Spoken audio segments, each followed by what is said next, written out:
Maana hata leo hapa tuko hapa kuenzi misingi hiyo kwa kuelimishana, kujadiliana na kuendeleza pale tulipoishia katika kikao chetu cha tarehe 24 Mei 2024 kilichofanyika katika ukumbi wa Benki Kuu Tanzania hapa Dar es Salaam. Pili, naomba nitoe shukrani zangu za dhati kabisa kwa uongozi wote wa jukwaa la wahariri chini ya mwenyekiti wenu Deodatus Balile na kamati nzima ya utendaji. Sisikike?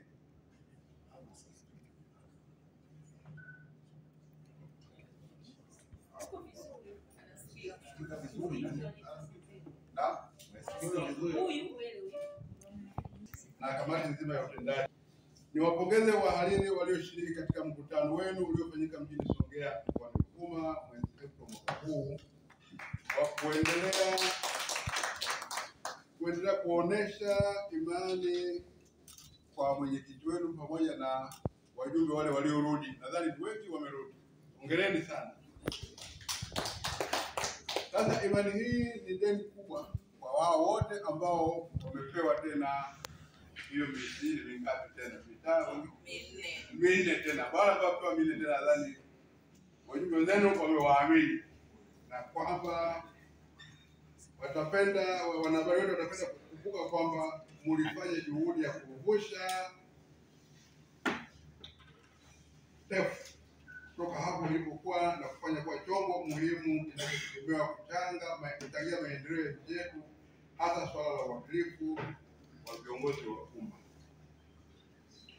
Na kitendo chenu cha kuitikia wito wetu ambao tumetoa na kuja kwa wingi sana leo kama mlivyo hapa kwa lengo la kubadilishana mawazo na sisi, hii ni kielelezo sahihi kuwa TEF ni mdau mkubwa wa maendeleo ya taifa letu, hususani kukuza maadili ya viongozi wa umma kutokana na nguvu za kalamu yenu.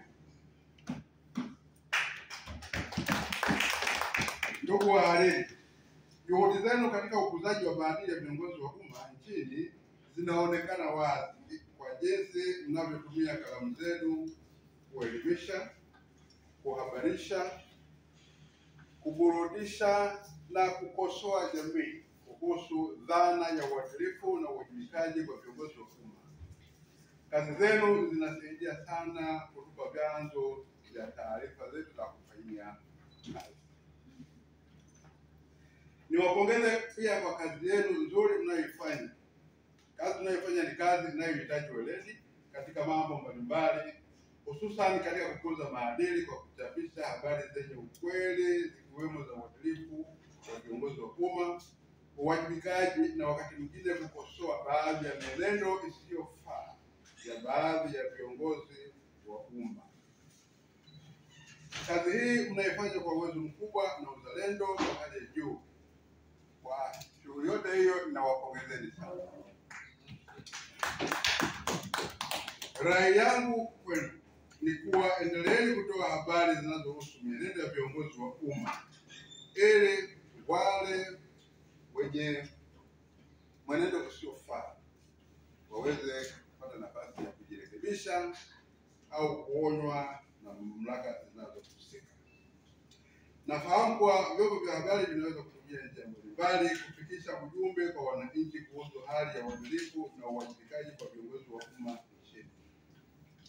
Baadhi ya njia hizi ni kama vile ukaragosi, picha jongefu, tahariri, makala na kadhalika. Ninyi wenyewe mnajua vizuri hizo njia ambazo mnazitumia kuwasilisha maono au mafunzo yenu. Habari hizi zinasaidia sana kuwafanya viongozi kuzingatia matakwa ya ibara ya 132 ya Katiba ya Jamhuri ya Muungano wa Tanzania ya mwaka 1977 pamoja na 398. Zipo taarifa nyingi tunazozifanyia kazi ambazo bila jitihada zenu tusingezijua. Vyombo vya habari vimekuwa mdau na msaada mkubwa kwetu katika kukusanya taarifa muhimu na za ukweli nguvu jamii ya kujua hali ya uadilifu nchini. Ndugu wahariri, kama nilivyosema hapo awali kuwa lengo letu kubwa la kujumuika nanyi hapa leo ni kuelimishana na kubadilishana mawazo kuhusu uadilifu wa viongozi wa umma nchini. Pia tuna lengo la kuendeleza ushirikiano mwema kati ya taasisi yetu na vyombo vyetu vya habari kupitia kwenye kwa ninyi wahariri wa vyombo vya habari ambao jukumu lenu kubwa ni kupokea taarifa kutoka vyanzo mbalimbali na kuzichakata kabla ya kuzitangaza.